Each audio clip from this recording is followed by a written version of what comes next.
Okay.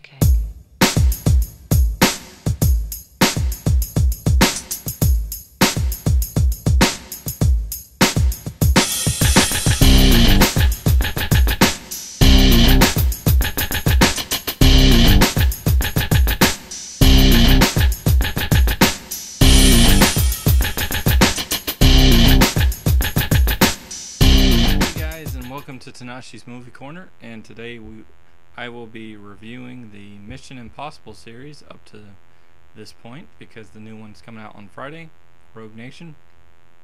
So I thought I'd go back and review all the previous ones, but I don't have too much to say per movie, so I'm gonna stick to one vid. So let's go ahead and get started with Mission Impossible, which came out in '96. Introduced us to Tom Cruise as Ethan Hunt, an American agent under false suspicion of disloyalty must discover and expose the real spy without the help of his organization. Also has John Voight as the villain. And as far as this movie goes, I thought it was alright. It's a decent intro into the series. You know, you kind of have his whole team get killed at the beginning, and then he gets accused of it and everything, so he's trying to figure out who the actual villain is. Thing is, that was obvious to me from a mile away, so let's take that, put that aside for a minute. Action was pretty good. You know, there wasn't too much suspense with it, but I enjoyed the action. I enjoyed Tom Cruise. He's really one of the only memorable characters in this, and he's the only one that really carries on through the series, except for Ving Rhames, who plays Luther Stickle. But aside from that, you know, it's pretty much just him throughout this series, and then you different supporting cast, you know, for the most part. And as such, like for this one particularly, the supporting cast was very forgettable. You know, some of the set scene pieces didn't quite work out, so there's some logic there that didn't quite work. But overall, I thought this movie was alright.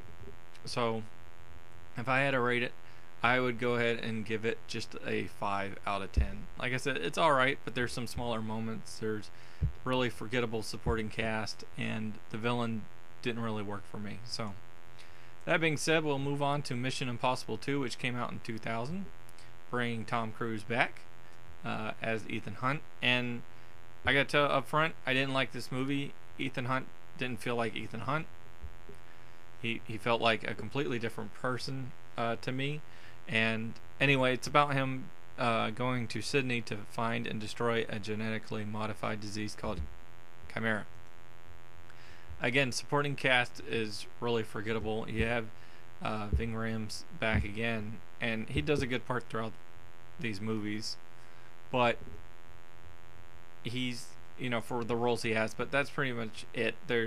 There's long dragged out sequences, to which case nothing really happens. The dialogue's a little shaky sometimes.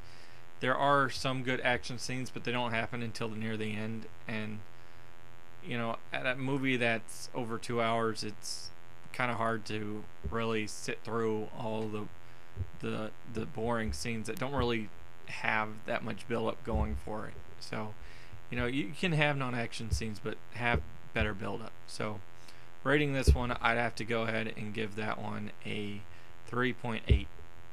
So, and that's really doing it good to me, because I really just didn't like this movie. I don't think this movie works at all for the series. With that being said, going on to Mission Impossible 3, which came out in 2006.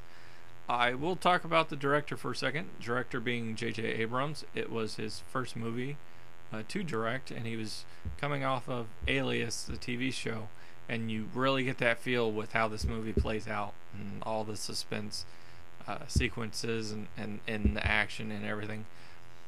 And what he tried to do, a little twist, the twist doesn't work, but aside from that, like, this movie really plays out like you would see for an episode of Alias, and that's actually to its credit, because it worked out really well.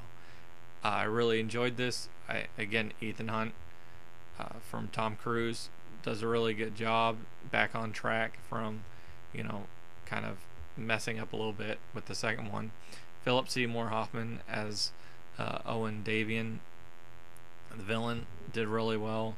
You have Jonathan Ray Myers, and Maggie Q. I feel like they were a little underused, but I did enjoy the time, the amount of screen time they got, as well as Simon Pegg and Lawrence Fishburne and so many others. So I think supporting cast was, again, their roles aren't as big, but they worked a little better for this movie than they have in the previous ones.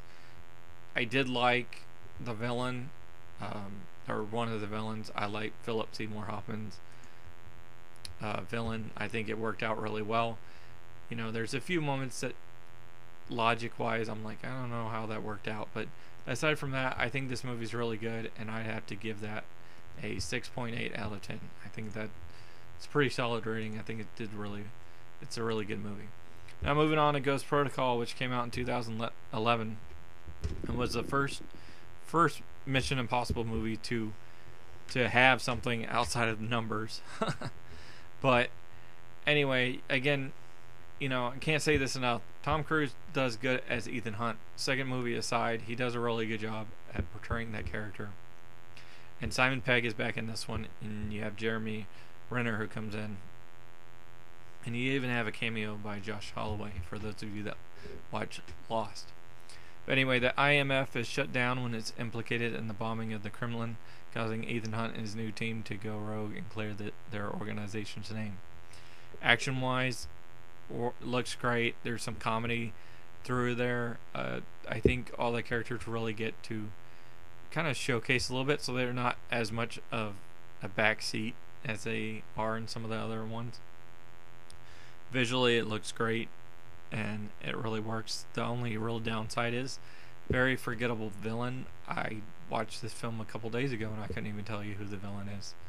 So, that kind of says something. But that's the only weak moment, and it would actually take you a minute to even realize that that's a problem when you're watching it, because of how enjoyable it is. So I think this movie worked really well. Because of the lack of villain, though, I'm going to actually give this one a 6.7. So 3 and 4 are really close, but that's where I kind of have to go, because I enjoyed Philip Seymour Hoffman as the villain a lot more, and I did notice a bit that there was no villain in here, and I really missed that kind of villain. That kind of villain worked well in the third one, so I wish they had continued that trend on. Anyway, so that's my ratings for 1 through 4, and I will be reviewing the 5th one on Friday, so stay tuned for that. If you enjoy this vid, click that like button and watch my other videos, and comment down below. Do you agree with my ratings? Do you disagree? What would be your order preference for these movies? So I know it can be different, depending on the person, so let me know. I'm really curious to hear. And anyway, until next time, peace.